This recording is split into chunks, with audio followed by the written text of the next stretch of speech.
Welcome back to Hot Takes and Deep Dives. This is Jess, and I would like to welcome John Hill to the show. You know him as Andy Cohen's co-host on SiriusXM, Andy Cohen Live. He has his own show on Sirius called The Feels. He worked for Bravo for years as a producer on Watch What Happens Live, Kathy Griffin, My Life on the DList, Project Runway, Top Chef. We're going to get into all of that and more. Probably. Hi. Hi, how are you? I'm good. Sorry to interrupt that intro. Keep going. No, let's get started. I want to talk to you. So going back, I've been a huge fan of the Sirius channel since the launch. And I remember when you guys were in the studio together, you were still in New York doing the show in person, side by side. But tell me why you initially left New York City to move back to LA. I moved back to LA for work. I was writing and producing a television show out here, and then I just stayed. I kept getting work out here producing. I worked on Love Connection with Andy when he was doing that. Do you think that you would ever come back to New York? I would love to go back. I was just there. I miss it so much. I love both, but yeah, I miss it. It would have to be for a job with a ton of money, because I would have to kind of pack up, start over in New York, and have a really good setup here in LA. So it would, yeah. I totally would, but it would need to be for, like if I got a huge raise, serious rate of inflation, I could be there by like the time I'm 80, but right. I don't know. I can't really live on the serious money. It's a little bit like if I were collecting unemployment, to be honest. Oh God. But no shade. I love it. I'm so grateful for this gig. I love working with Andy. I love being on the radio, and I really love what I do. I want to take people back, kind of, work our way backward and kind of build up to how you wound up on Andy Cohen Live. So I know you grew up in San Antonio, Texas. Yeah. And I know you went to Pepperdine. And did you always want to work in theater? Yeah, that was always what I did. That was always it. I came to Pepperdine out here in LA on a theater scholarship. And then I left early to do a Broadway tour, and then went to New York and did a bunch of other shows there. And then Andy and I were boyfriends at the time when I was doing Broadway shows, and I had never watched TV before, or not watched TV. I had never cared about like the production side or the network side. And so I had some ideas. I had written a little movie. I had some ideas for kind of TV shows, and he would say like, hey, this is a great idea. You should go to LA and pitch this, whatever. So I kind of got into producing and directing TV that way. So I started doing both. And I still perform, and I like theater always kind of be my main thing. I mean, it's just what I've always done since I was like 9.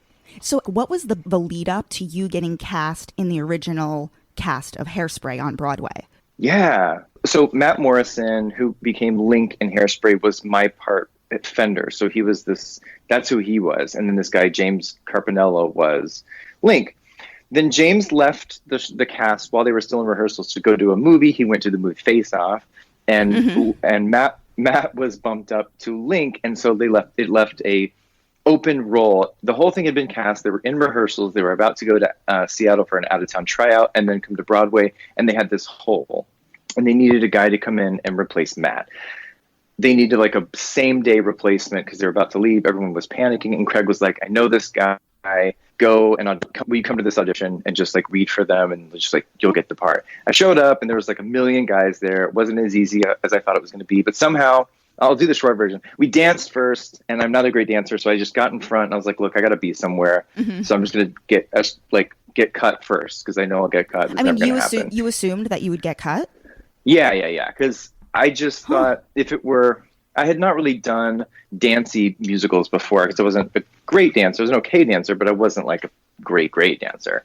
Good singer and okay actor, but not a good dancer. So I went in the front and I danced like super hard and kind of like super bad, but they thought that was like a comedic take. So they thought that was really funny. So they cut half of the people. Then we sang next, and Mark Shaman played the piano for me, who wrote the music for South Park. And they didn't really have a book, but one of the songs in my book was Uncle Fucker. Oh my God. Yeah. And he was like, I can't believe you have this in your book. And I was like, I don't. And he was like, I wrote that song. I was like, you did? Weird. And then we kind of had a little joke moment. And he was like, well, this guy's funny, so we'll keep him. So then it was down to like 2 of us. And then we read. And I happened to know the girl I read with, whose name was Katie Grenfell. She was my waitress at my favorite Greek restaurant. So it was kind of perfect storm of people that I knew and loved. And also I was friends with Matt. Matt and I had done a MasterCard commercial like 6 months before. So he and I were friends, and he was like, that guy's my friend. So that's how I ended up in that show. And it was during that time that you were dating Andy, right? You met him? I guess I want to go through, first of all, that was your big break. That was definitely a big break. I met everyone and have remained friends with everyone who's important in my life still to this day, kind of through Hairspray. Mark and Matthew Morrison. So we have the same kind of birthday. I met Andy at a joint party that we had, birthday party, and Mark knew Andy. He brought him to that party. He and I started dating. We dated for a few years. Well, I'd like to like kind of step through your meet cute with him. Like, what was your first conversation like, or like your first impressions? So Scott and Mark was at their house. Scott was the lyricist of Hairspray, Mark's partner, and they said, "Hey, there's this guy who likes you, who has seen you in the show. He's gonna be at the party. We want to set you up." They were like, they kind of pointed it out, but I was kind of busy thinking about other stuff, and I was like, oh, okay, and I was like, no, not into that guy. And then Andy struck up a conversation with me, and I thought, the instant he walked up, I thought, this guy's going to end up being a major part of my life, like husband, like, but that was like a subconscious thing. I knew it and felt it, but I wasn't immediately responsive. I thought, he's a close talker, he's weird, he's a space invader, and he has a wonky eye. And I thought he was just intense and too much. And I was a little scared. So I kind of ran away and was like, and then 2 weeks later, I was looking at pictures from the party, and I told Scott, I was like, that guy I actually am super into. Let's get it going. And then from that point on, we spent every night together for however many years. So when you first met him, like you said that you instantly had this connection, or like there was a feeling that he was going to be a big part of your life. Are you able to identify what was he giving off to that when made you feel that way? I don't know. It was just like love at first sight moment. I was like, oh, wow. This is a soulmate situation. Like, this is the guy. It was weird. And throughout my life, I've known that about other friends, like be it friends or other people I've dated. I've always known the second I meet them. So how long were you in Hairspray? You can't leave an original Broadway cast until you've been in it for a year. I'm probably saying that equity rule wrong, but I think you can't leave until you've been in it for a year if you've opened with the show. So myself, Marissa Jarrett Winokur, and I think Camila Marshall. I know we all left at the same exact day, because that was the first time we all left. I was in it for a year. Answer your question. Mm-hmm. I was in it for a year. And what was Andy doing at that time? Like, was he where was he an executive? He was an executive at a network called Trio, which doesn't exist anymore. This is right before Bravo. He started working at Bravo when I had moved from Hairspray to another show called The Boy from Oz. Oh, yes. He got the job at Bravo kind of during that transition. Were you in The Boy from Oz with Hugh Jackman? I was in the original Broadway cast of that show as well. And how was that experience, like working with Hugh Jackman? He's amazing. I love him. I have zero, like, there's no like but, mm-hmm. There is a but there's no but to that. I had a really bad attitude about that show. I had just come off of Hairspray, where everyone was kind of a comedian and a writer, and the creative juices were flowing at all times, and everyone was just really joyous and jubilant. And it was a drama about a guy who ultimately dies of AIDS, and it was different for me. And I was also turning 26, 27, and I don't know. I just had a really bad attitude. Mm-hmm. And so I don't think I was very fun to be around during that show. If you were turning 26, 27, you might have been going through like your Saturn return. Yeah, your Saturn return. You were just like a moody little bitch at that time. Like, I mean, that's what happens. I was definitely a moody little bitch. I don't think I was fun to be around during that time at all, mm-hmm. for sure. So you and Andy dated for what, like a couple of years, maybe like 3 years? Yeah. It's murky for me. I think it is 2 years. So was it just, mm-hmm. did it not work because you were in different phases of your lives and careers? Yeah. Because this is the most commonly asked question from callers on Andy Cohen Live it's either number one, like, why did you guys break up? Or it's callers who are, like, oh, come on, you guys are going to get back together. You guys should just be together. Like, So now, all these years later, how do you respond, or like, how do you feel inside hearing all of these comments from, these are strangers who are calling in, but they pick up on your guys' chemistry and nuance together? Yeah. Oh my gosh, it's like therapy. Do I have to pay you after this? I always like it when people ask that question. I mean, why we broke up is really easy. It's exactly as you said. It was heartbreaking and super sad, but it just seemed like, that's like any breakup that's sad. It's like, it's time to break up. Like we were going through, I was changing careers. I was, nearing 30, and so in that career change, moving to LA probably and which I did. So moving, growing up, he was moving up. He was going to, kind of change careers too. But, I didn't know at that point. I know that he was going to go to a bigger network, and he was adjusting to that. And we always had, like an intimate connection. We always had like a emotional vulnerability, like an honest, open relationship. We're great together. We always made each other laugh. And so it wasn't, that's the reason we grew apart in terms of boyfriendness. We had the friendship, we had the love, but the boyfriend part was kind of fading. So when we broke up, it was super sad, but like we immediately wanted to be friends. Took a little time, to a little space there. But then, I ended up working for Bravo like a year later.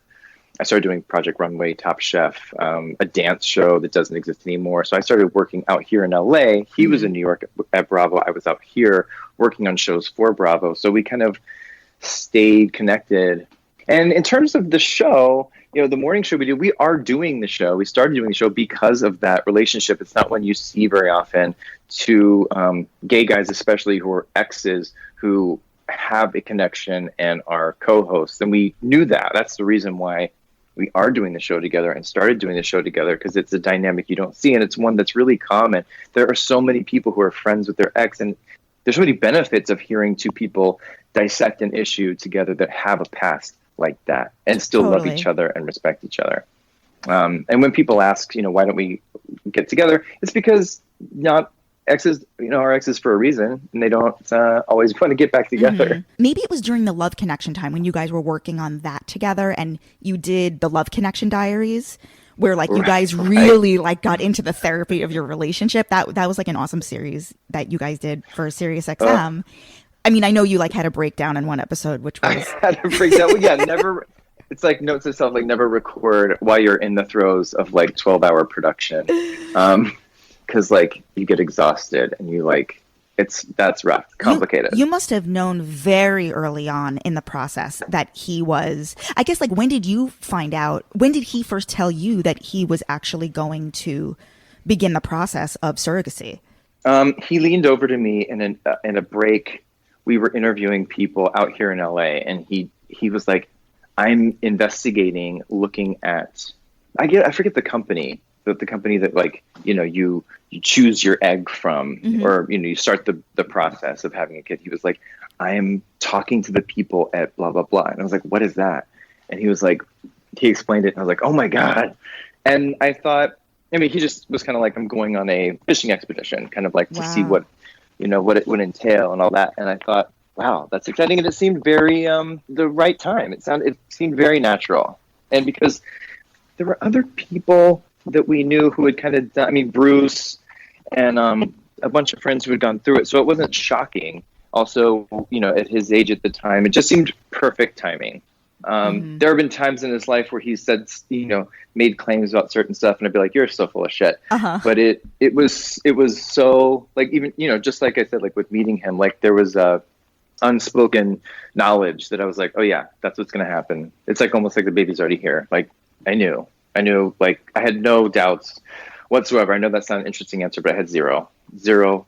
That's and when people would say, they're like, "Oh my God, like that seems so weird. He doesn't seem the type." It's like, there's a side to him is such a softie. Like he's such a crier at stuff, and people don't always see that. Like, he's such a tender person, personally, especially. So especially around stuff like that, like family and people he loves, he's just super, super tender and loving and sweet, and but perfect dad. Perfect person to be a dad. You just said something kind of like about like calling him out. That is something that I think that is a huge part of the reason that your guys' chemistry works so well on the radio, is because you are the person that he has to answer to every day on air, and like you call him on his shit, especially like when he's like name dropping people, like you roll your eyes over the radio. Like you have a way of keeping him honest and grounded in a way that is very relatable, I think, to listeners. I do call him out on stuff. I mean, and I do in real life as well. The name dropping stuff I know is so good for the listeners to hear. I know all they want to hear about is like what happened behind closed doors with SJP and stuff like that. So I don't roll my eyes as much at that stuff, even though come on. Whenever he mentions I don't care. Listen, whenever he mentions John Mayer, you have a visceral reaction. Like, I can hear it. There's something going on there. I mean, the reaction is more that this is the cause. I love John Mayer. I'm a fan of John Mayer's, but my reaction is not like, ugh, don't mention his name. It's like, oh God, people are gonna you're gonna think I have an issue. And he likes to play that up. He likes to act like there is a thing. There's no thing. I love him. I'm not friends with John Mayer, but there is no issue. Like, we have our thing, they can have their thing, and I'm not jealous of what they have. Like, right. I would be honest about that. Right. Because I think it's kind of like the parts we play. I think it's, when he comes up, it's like, oh God, like here, now we're going to do this. Now we're going to do this bit. Not that it's John. Right. I can tell you don't believe me, but I'm being honest. No. I do believe you, but like, it's very, it's very entertaining. Is more about Andy and his, he thinks he's like stirring the pot. But my eye roll is like, oh God, we don't need to do this because there is no issue. Right. I want to hear about the show. So you said that you produced Top Chef and Project Runway. Were you a producer on Kathy Griffin, My Life on the D-List? Yeah. So I worked as a producer on those shows. I didn't, single-handedly produce those shows, but I worked as a producer on those shows, season 5 of Project Runway and Top Chef and D-List. So yeah, I did those shows for Bravo and a show called Step It Up and Dance. But yeah, D-List as well. So this I find super interesting. Like, what was your day-to-day? I mean, I'd love to like go through those 3 shows and like hear about like what your day-to-day was like on each. I find that really interesting. Well, since I got into the business via a story and writing approach and directing approach, I was in the field with the cast, producing the cast. So I was like on Project Runway, I was in New York. This is the last season before it moved to Lifetime. So it was a little chilly on set. It had already been announced. So it was a little bit weird, but we didn't have time to really be weird about stuff. And also because we had to make the show. What I did was I was in the story department. So I basically looked for things that would end up in the edit. So I was a field story producer and would just take a lot of notes. It was like a 24-hour-a-day shoot. I was up like crazy hours, and we would just kind of watch them. So I would take the most insane notes. I don't think I needed to take that many notes, but I was so obsessed with doing an okay job that I would just kind of write, okay, we could turn this into a storyline, we turn that into a storyline. And then they took the tapes back to LA, and then they looked at my notes, and I hope they helped. Right.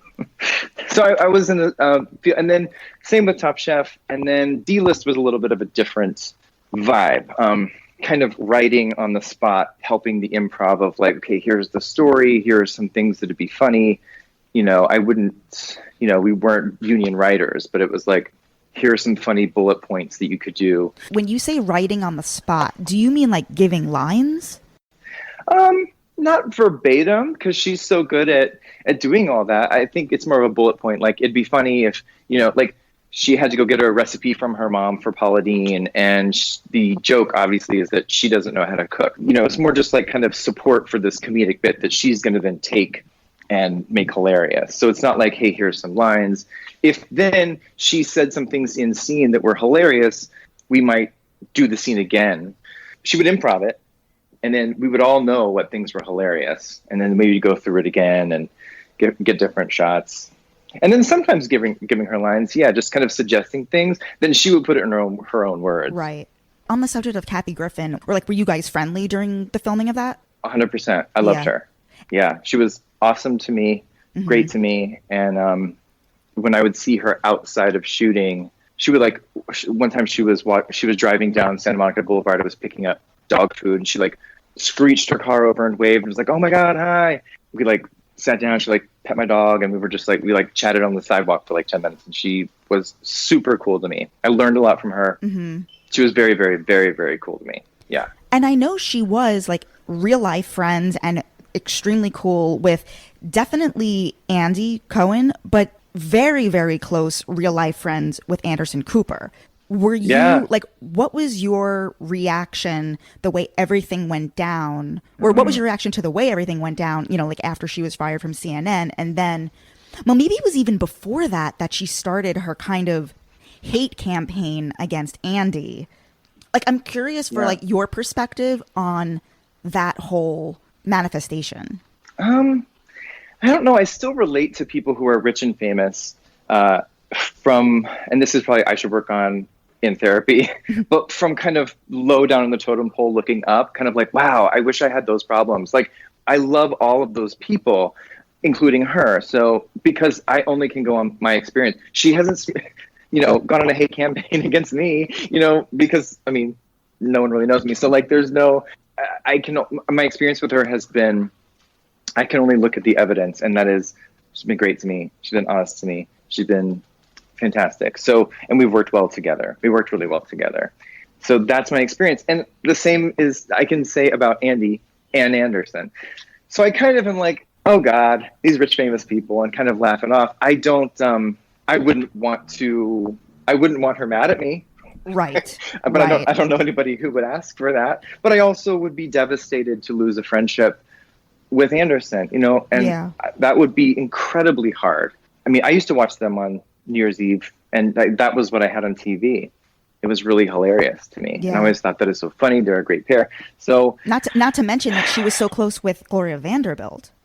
Yeah, and Andy. I know that they, she was on Watch What Happens Live. I will tell you that I don't believe the stuff that she claims happened at Watch What Happens Live, because I was there. And Andy doesn't do coke he's not running around on coke at Watch What Happens Live, offering people, especially guests, there's. I don't think anybody believed that claim about him doing coke at Watch What Happens Live. So that's absurd. Oh my God. Yeah, that's absurd.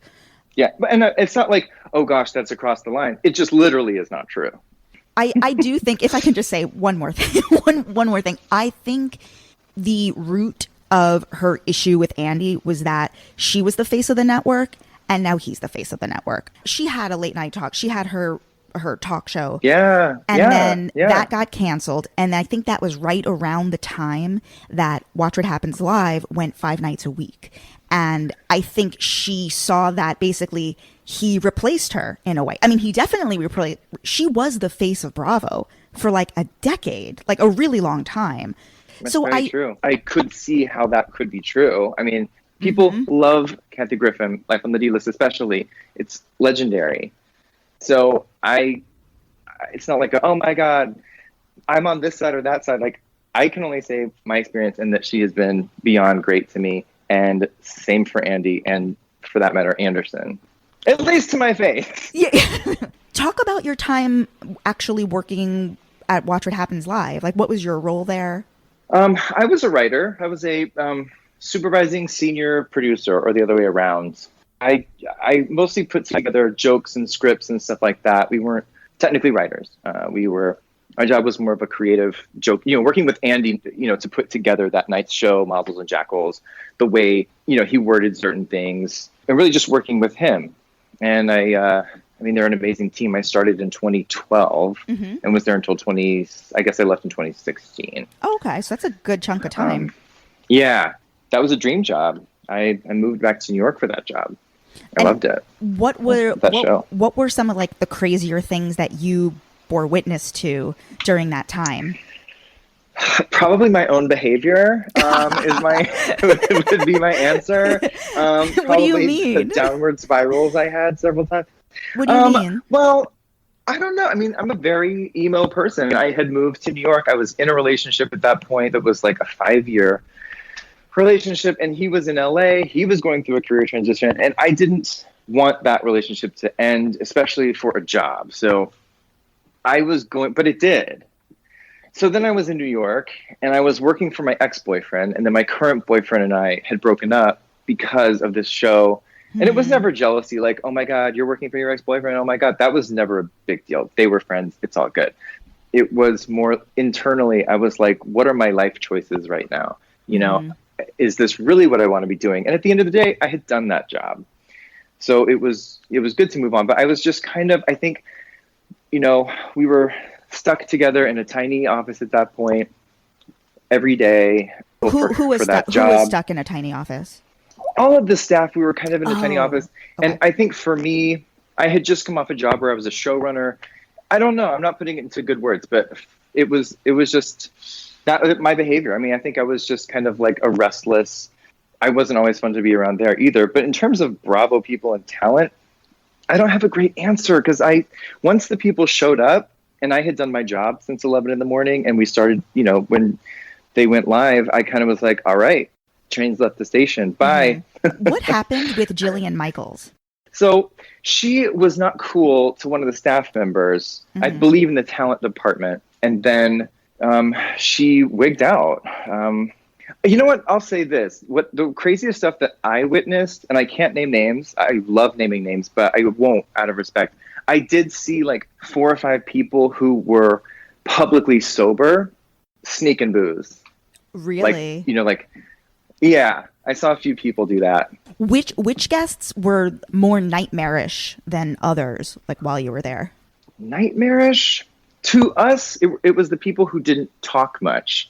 That was a nightmare for me. Giving him, you always want someone who will play ball. The best people are live TV people. Wendy Williams, Meredith Vieira, people who were on, like, you know, Gail King, people who are used to live know that you got to like play. Kelly Ripa, these Anderson Cooper, those people know that a live experience is having, you know, people talk, you know, not like one word answer. So like people, and a lot of like kind of young people, I think, I mean, no shade to her, but I think like Emmy Rossum was annoying at some point, or like someone, like there was like a few younger actresses that were kind of like, or drunk, just like super wasted and like blacked out. Who was super wasted aside from like the famous like Jack Hay incident? Honestly, like Bravo people, like Housewives, Vanderpump Rules people, a lot of them, Southern Charm, they showed up, I think, because they hadn't been on a lot of talk shows. And they were celebrated because they were messes on TV or whatever. So I think they would get a little liquored up, and so that they could kind of perform as this larger than life character that they were now promoting on their network. And so a lot of the Bravo kids. Yeah. Do you watch those? Like, do you watch Bravo? I do. For Watch What Happens Live, we watched it every day, all day. But I also don't watch a lot of reality television. But I do catch up on the Housewives. I do keep up. Like which cities like do you genuinely love? New York primarily. I just started Potomac. This past season of Potomac was phenomenal.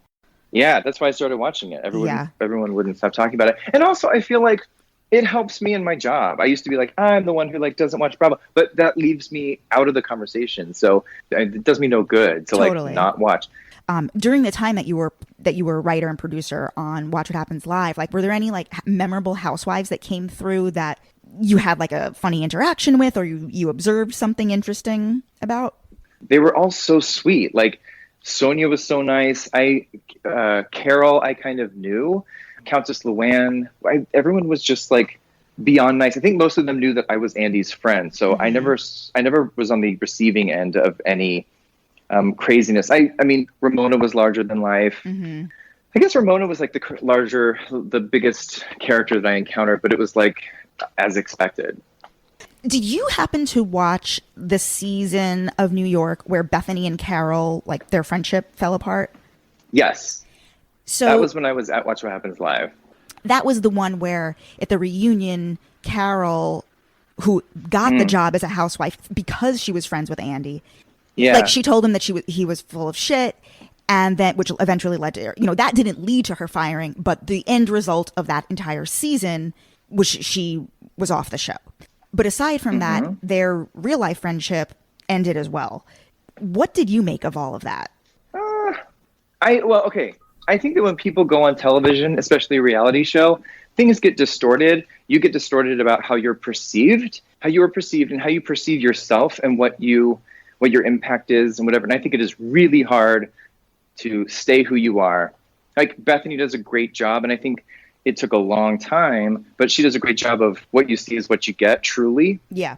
And I can only assume that with Carole, and I don't know, but like I can only assume that being someone who is, on camera on a franchise, before she was a literary voice and kind of a society kind of person, that's a transition to make. I've seen a lot of people change once they go on a reality show.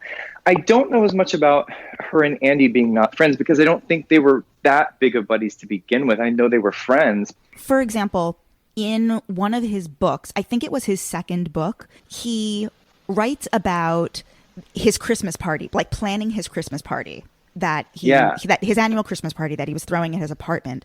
And he had to, historically, Carole Radziwill always attended his Christmas party. And I think even Bethany, I think Bethany as well. And he writes in the book how he had to explicitly let them know that they couldn't, like they essentially weren't invited this year. For one reason, I guess, I don't know why, because they were housewives. Like, I don't really know what that was, but I think no housewives are really, they go because like if you invite one, you have to invite the whole thing. So I think it's just kind of like no housewives, sorry. But I mean, the last time, I definitely remember a party where they were both there. It might have been before they were on the show together.